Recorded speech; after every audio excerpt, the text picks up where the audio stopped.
Receptionist is testifying against British businessman Shrien Dewani, who's on trial for the November 2010 murder of his wife Anni. While Mbolombo says when taxi driver that Zola Tongo approached him to find a hitman, he was in dire financial straits. He admitted that even though he knew how precious life is, he was focused on the money.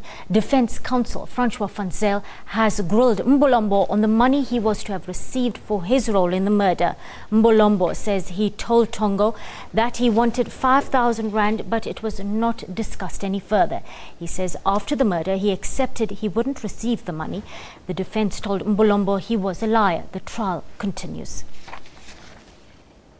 Well, our reporter Vanessa Puna is monitoring court proceedings and she's on the line now from the Western Cape High Court. Good afternoon, Vanessa, and thank you for your time on the PM News Desk. Good afternoon, thank you. Take us through the key points of this week's testimony. We've heard so far from Tongo and Mbolombo. Yes, we have heard from Tongo, who finished up his evidence in the Western Cape High Court, and then Monde Mbolombo, who was the middleman in the murder of Anni Dewani. He's come onto the witness stand. Now, throughout cross-examination of the other state witness, that's Tongo, the defense for Shrien Dewani had put it to him that it's a possibility that Monde Mbolombo may have played a bigger role than just linking Zola Kwabe, that's one of the hijackers, to Zola Tongo, the taxi driver. Now, the defense is finally getting a chance to put these assertions to Monde Mbolombo. He's on the witness stand for the second day today, and it would appear as though he's taken some strain in court today. Earlier, he asked Judge Jeanette Traverso for a 15-minute postponement. He said that he was tired and that this had caused him to confuse things.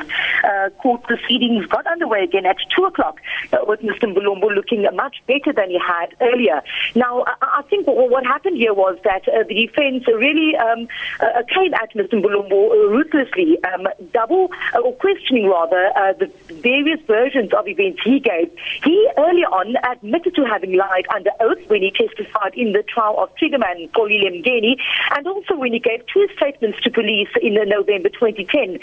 Today we heard Advocate Francois Fanzel for the defense saying to Mbolombo that was a lie within a lie. He's trying to crack Mr. Mbolombo's evidence in terms of his involvement in the murder, whether he knew how much money was going to be paid, who was going to pay him this money, and then also a lot was focused on communication between himself and Zola Tongo as well as Zola Kwabe.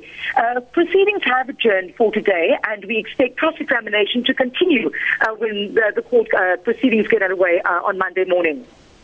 Vanessa, how did Shrien react to testimony so far this week?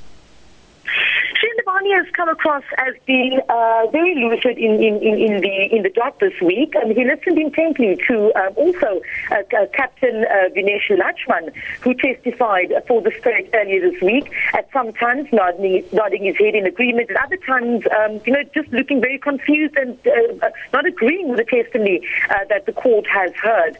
Today as well, we saw Shrien Dewani looking over to the media bench, at some times with a puzzled look on his face, clearly in disagreement with what has been said by a middleman, Monde Mbolombo. So, yes, we do know, from our point of view, when I look at Shrien Dewani in the dock, he does appear to be following proceedings from time to time, also passing notes to his brother, who would then pass those notes onto the defense team. So Shrien Dewani, I would say, is an active participant in his murder trial in the Western Cape High Court. Thank you, Vanessa. Our reporter Vanessa Puna reporting from the Western Cape High Court. Well, time to take a look at